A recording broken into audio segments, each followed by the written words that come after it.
അസ്സലാമു അലൈക്കും. അപ്പോൾ കുറേ നാളായി ഞാൻ ഇത്താത്തയും കൂടി ഇങ്ങനെ പ്ലാൻ ചെയ്യുന്നു ഒന്ന് പുറത്ത് പോകാം, പക്ഷേ നടക്കാറേ ഇല്ല. നമ്മൾ രണ്ടാളായിട്ട് എവിടെയും പോകാറില്ല. പോകുന്നുണ്ടെങ്കിൽ നമ്മൾ കസിൻസ് എല്ലാവരും കൂടി ഉണ്ടാവും. പക്ഷേ ഇന്നലെ ഇത്താത്ത പെട്ടെന്ന് പ്ലാൻ ചെയ്ത് വാ നമുക്ക് പോകാം. പിന്നെ ഞാനൊരു തമാശക്ക് ആന്ന് പറഞ്ഞിട്ടേ ഉള്ളൂ. പിന്നെ നമുക്ക് 2:55 ബസ്. 2:30 ആകുമ്പോഴത്തേക്ക് എല്ലാവരും മാറ്റാൻ തുടങ്ങിയതിന് എനിക്കറിയില്ല, ഞാൻ തമാശക്ക് ആന്ന് പറഞ്ഞതാണ്. ഞാൻ ചോദിച്ചു നിങ്ങളൊക്കെ എവിടെ പോകുന്നു? ഇവർ പറഞ്ഞു നമ്മൾ നീയല്ലേ ബീച്ചിൽ പോകാമെന്ന് പറഞ്ഞിട്ട് പറഞ്ഞതെന്ന് പറഞ്ഞ്.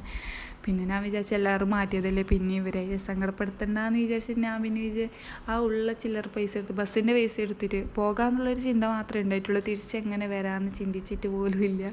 ബസ്സിൻ്റെ പൈസ എടുത്തിട്ട് അങ്ങനെയൊക്കെ ഇനി അതും 2:55 ബസ്, നമ്മൾ മാറ്റുമ്പോഴത്തേക്ക് 2:40 പിന്നെ ഇവിടുന്ന് കുറച്ച് നടക്കാനുണ്ടായിരുന്നു. അതുകൊണ്ട് ഇത്താത്ത ബ്രദറും മാമാൻ്റെ മോനും കൂടി നമ്മളെ ബസ് സ്റ്റോപ്പിൽ എത്തിക്കുകയാണ് ചെയ്തത്. പിന്നെ അവിടുന്ന് ബസ് കയറി ഓട്ടോ സ്റ്റാൻഡിലേക്ക് ഇറങ്ങി. പിന്നെ അവിടെ കീനവാട് എല്ലാവർക്കും ഭയങ്കര ദാഹമായിരുന്നു.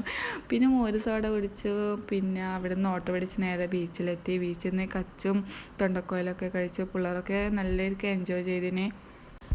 പിന്നെ നമ്മൾ അവിടെ ഇറങ്ങുമ്പോൾ തന്നെ ഓട്ടോക്കാരൻ പറയുന്നുണ്ടായിരുന്നു കള്ളക്കടലാണ്, കടലിൻ്റെ അടുത്ത് പോകരുത്, കടൽ നല്ലോണം ഇങ്ങോട്ടേക്ക് കയറിയിട്ടുണ്ട്, അതുകൊണ്ട് പിള്ളേരൊക്കെ അവിടെ അങ്ങോട്ട് ഇറക്കാനേ പാടില്ല എന്ന് പറഞ്ഞുകൊണ്ടിരിക്കുന്നുണ്ടായിരുന്നു. പിന്നെ നമ്മൾ അവിടെ തന്നെ ഇരുന്നു, അങ്ങോട്ട് ഇറങ്ങാനൊന്നും നിന്നിട്ടില്ല. പിന്നെ കുറേ സമയം അവിടെയൊക്കെ ഇരുന്നു, അങ്ങോട്ടും ഇങ്ങോട്ടൊക്കെ നടന്നു.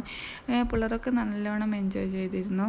പിന്നെ ഒരു ബാങ്ക് കൊടുക്കേണ്ട സമയമാകുമ്പോഴത്തേക്ക് നമ്മൾ മാളിലേക്ക് പോയതും വെറുതെ പോയതാണ്. കയ്യിൽ 5 പൈസ ഉണ്ടായിട്ടില്ല. പിന്നെ നമ്മൾ രണ്ടാളും ചില്ലറ പൈസ വെച്ചിട്ട് നമ്മൾ കുറച്ച് ഉപ്പിലിട്ടതും പോപ്കോണും ഡോണറ്റ്സൊക്കെ വാങ്ങി കഴിച്ചു. പിന്നെ കസിൻ അറിഞ്ഞു നമ്മളിങ്ങനെ കണ്ണൂർ വന്നത്. പിന്നെ അവരൊന്നും നോക്കിയില്ല. കസിനും ഹസ്ബൻഡും ഇത്താത്തിയും ഹസ്ബൻഡും എല്ലാവരും കൂടി കണ്ണൂരേക്ക് പുറപ്പെട്ടു. നമ്മൾ ഉള്ള സ്പോട്ടിൽ തന്നെ അവരെത്തിച്ചേർന്ന്.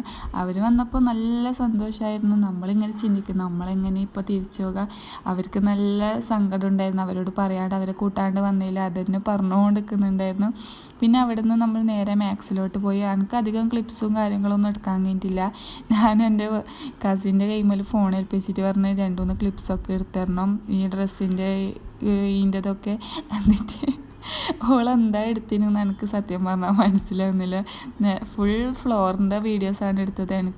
ഞാനതൊക്കെ കട്ട് ചെയ്തിട്ടാണ് ഇടുന്നത്. 2-3 ക്ലിപ്സ് മാത്രമേ എനിക്ക് കിട്ടിയിട്ടുള്ളൂ. എനിക്കെന്നൊക്കെ ഈ മാക്സിൽ ഗ്രീൻസിലെല്ലാം കയറിയാൽ ഇങ്ങനെ സാധനം നോക്കാമെന്നല്ലാണ്ട് എനിക്ക് വാങ്ങാൻ അത്ര ഇഷ്ടമല്ല. നമ്മൾ വീട്ടിൽ നിന്ന് ഇടുന്ന ചുരിദാറിന് അവിടെ 2000 പൈസ. പിന്നെ നമ്മളൊന്നും വാങ്ങാനൊന്നും നിന്നിട്ടില്ല. ബാക്കിയുള്ളവരൊക്കെ 2-3 സാധനമൊക്കെ വാങ്ങിയിട്ട് പിന്നെ നമ്മൾ നേരെ ഫുഡ് കഴിക്കാൻ കയറി.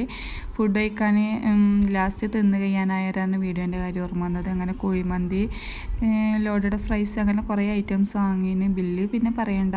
അതൊക്കെ കഴിഞ്ഞ് നമ്മൾ ഫുഡൊക്കെ കഴിച്ച് എല്ലാവരും വയറും ഫില്ലായിന്. പിന്നെ വീണ്ടും നമ്മൾ ബീച്ചിലേക്കാണ് വിട്ടത്. നമ്മൾ പോയിന്, പിന്നെ കസിൻസൊന്നും പോയിട്ടില്ല. പിന്നെ അവരെയും കൊണ്ട് നമ്മൾ പോയി.